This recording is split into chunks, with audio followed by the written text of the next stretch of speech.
Heating tapes are easy to use, inexpensive, and ideal for a wide range of thermal applications.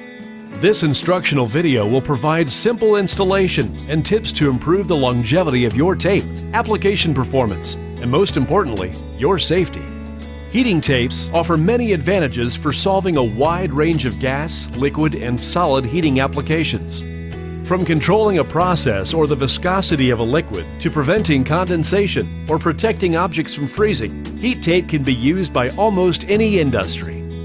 The selection of your tape depends on the length, diameter, configuration of the surface to be heated, required temperature, required wattage, and environmental conditions, such as possible contact with moisture or chemicals. To begin, there are three basic types of heating tapes.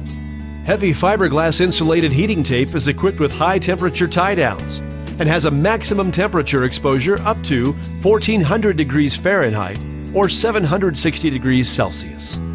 Standard insulating heating tapes are not suitable for conductive surfaces such as metal, but commonly use glass surfaces. Same as the heavy fiberglass insulated tape, its maximum exposure temperature is 1400 degrees Fahrenheit or 760 degrees Celsius, and is also equipped with the high temperature tie downs. A silicone extruded heating tape is moisture and chemical resistant. These tapes have maximum exposure temperature of 450 degrees Fahrenheit or 232 degrees Celsius. Some models may come equipped with a controller from the manufacturer. Once you have decided on the correct heating tape for your application, here is a list of the things you will need for your project.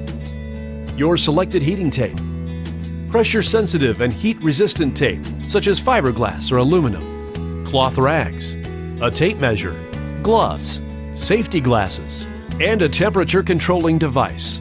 Some models may come equipped with a controller from the manufacturer. Step 1. Preparation. Begin by preparing the surface to be heated. Wipe the surface, making sure there is no foreign material, such as liquid, on the object. Foreign material inhibits heat transfer, and liquid can damage select models of heating tapes. Make a visual inspection of heating tape. We recommend that you replace the heating tape if it becomes torn or damaged due to safety hazards and operational inefficiencies. Step 2. Installing your heating tape. Heating tape can be installed on nearly any surface due to its flexibility. First, attach the heating tape to the surface by either using the built-in tie-downs, high-temperature adhesive tape, or a mechanical clamping device that will not cause damage to the heating tape. Spiral wrap the heating tape onto the surface that will be heated. Make sure the length of one entire side of the heating tape is in full contact with the surface. The distance between spiral wraps is dependent on the uniformity requirements and the amount of available heating tape. A minimum distance of 1/8 inch is required between spiral wraps to avoid damage to the heating tape.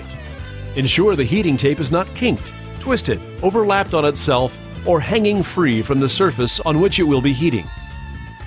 Step 3. Connecting your heating tape to a temperature control device. Your heating tape must be connected to an external temperature control device to prevent the product from overheating and burning out.